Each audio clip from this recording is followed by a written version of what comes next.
Redébourrage de Jasper épisode 10, et ça y est, je suis monté dessus. Dans l'épisode précédent, je vous ai parlé de tout le travail qu'on a fait, et grâce à ça, il est enfin prêt pour passer l'étape suivante. Et même un peu trop parce qu'il avance tout seul là, il a trop la confiance. Mais bon, comme vous le savez, pour Jasper, c'est vraiment un trauma d'être monté, donc quand il prend ses aises comme ça, moi ça me va. Lors de la séance suivante, on a commencé la mise en avant, qui a donc été introduite pendant toutes les séances de travail à pied qu'on a fait pendant des mois. Jugez pas ma position, c'est ma position de sécurité, mais on peut voir que les freins marchent très bien aussi.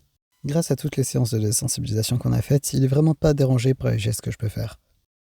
Je vérifie quand même que tout est ok en passant d'un œil à l'autre, et lui il s'attend à ce que ce soit en ordre, du coup il pense ça pour une mise en avant alors que pas du tout.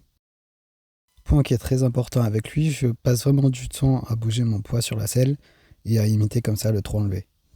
On a ensuite commencé à faire des petites courbes et ça me permet de tester mes freins régulièrement.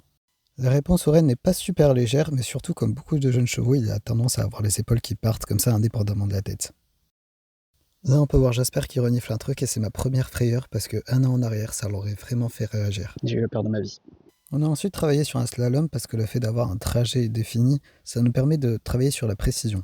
Au tout début, le slalom, il le faisait en serpentine, c'était des angles droits, et là, petit à petit, on peut voir qu'il tourne pas plus qu'il ne faut, quoi. Il a un pas qui est plutôt décontracté, même s'il a toujours ses oreilles vers moi pour savoir ce que je lui demande. Et à la fin, comme d'hab, je teste mes freins parce que c'est vraiment le truc le plus important lors d'un débourrage selon moi. Ça, c'est une séance que je vais vous montrer parce que c'est une séance qui se passe lorsqu'il y a du vent. Et lui, il n'aime pas trop le vent. Donc ça nous permet de voir comment il gère sa frustration en fait. Donc on voit que globalement, il est un peu tendu, mais il écoute quand même mes aides. Et lors de la séance précédente, il avait passé 15 minutes à brouter avec moi sur le dos, donc là, il avait bien retenu la leçon. Une petite flexion qu'on a pas mal bossé aussi. Et là, on peut voir le Jasper un peu tendu, un peu figé, mais qui reste quand même à l'écoute. Ça, c'est le Jasper qui me dit qu'il n'a pas envie d'être là.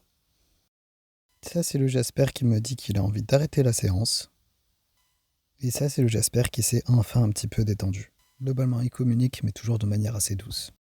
Là, c'est le moment que je redoutais parce que vous savez que lui donner une friandise en étant sur son dos avait provoqué ma chute. Donc je prends bien mes rênes, je me penche, et ça se passe bien. Il se précipite un petit peu, il s'est un petit peu tendu de la croupe, mais c'est la première fois. Quelques secondes après, il a eu un soupir, et du coup, forcément, j'ai pris cette occasion pour le récompenser, et il a vite compris le principe. On a su travailler sur un cercle, et on peut voir que petit à petit, mes aides se font de plus en plus légères, ses épaules partent moins, et j'ai même pas besoin de tendre mes rênes pour qu'il s'arrête. Il a toujours été très très fin à ma position et à mon assiette, mais c'est vrai que depuis que je peux le récompenser, il est encore plus fin parce qu'il est encore plus à l'écoute.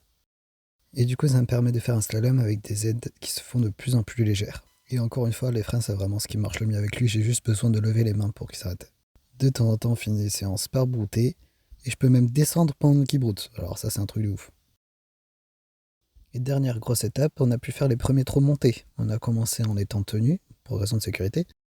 Globalement, il se retient beaucoup, un petit peu pour suivre la personne, un petit peu par peur et aussi un petit peu par condition physique. C'est un petit peu ce qui nous bloque en ce moment, c'est qu'il manque beaucoup de muscles et de cardio pour me porter. Alors on va bosser ça. Je suis très très fier de son évolution et du travail qu'on a fait qui a porté ses fruits.